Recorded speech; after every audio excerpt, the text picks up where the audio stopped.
Let it be a Nick and Jane, and let it be a Mr. Smith, a banker of Nick and Jane. They both keep their money in his bank. That's why we use the title Mr. Smith, with respect. Nick really wants to buy, well, let's say Jane's bicycle, but he has no money. More precisely, he has money, but not enough, only $10, while Jane wants $100 for her precious bicycle. That's a problem. What should Nick do? Well, this bicycle is so desirable. He gives Jane his $10 as a deposit and asks plaintively not to sell the bike to anyone. He says that he will bring the rest of the money soon. At the same time, he runs to his bank, to the respected Mr. Smith, to get a loan for the missing $90.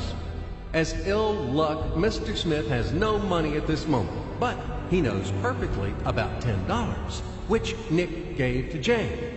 And where will Jane bring his money to? That's right. She will put these $10 in her lovely bank to the same Mr. Smith. Therefore, Mr. Smith asks Nick to come back tomorrow in the hope that tomorrow he will get these $10. And everything happens this way.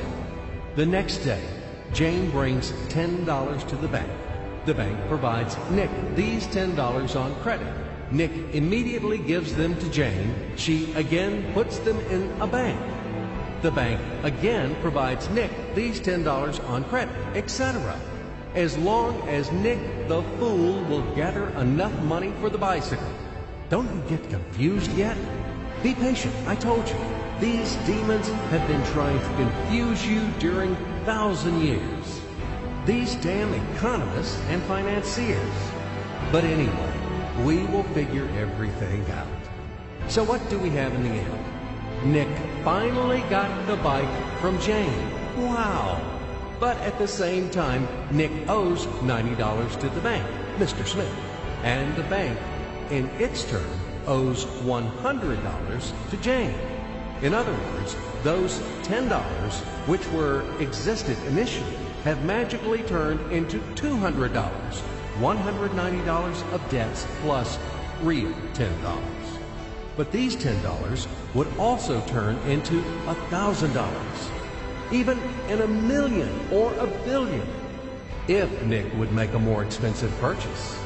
In this case, our $10 would make the increasing number of its cycles, circuits from hands to hands. That's it. So, what happens in today's world? SOS! It appears that banks also make money out of thin air and multiply them. Not only Fed can produce money, but banks either. In short, everybody can do this, except you and me.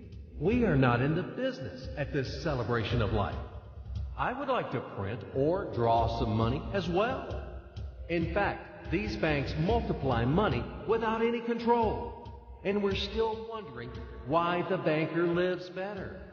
What are naive fools are we? Now it is clear why. The one who produces the money, of course, lives better. But this is not enough. From this moment, poor Nick will never be able to repay his debts owed to the bank, no matter how hard he would work.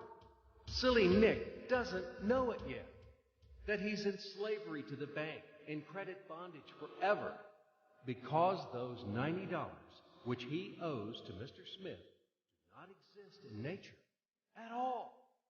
Sly Mr. Smith made his money out of nothing. He created them out of thin air, just one click. And $10 turned into $200. Yes, but you can object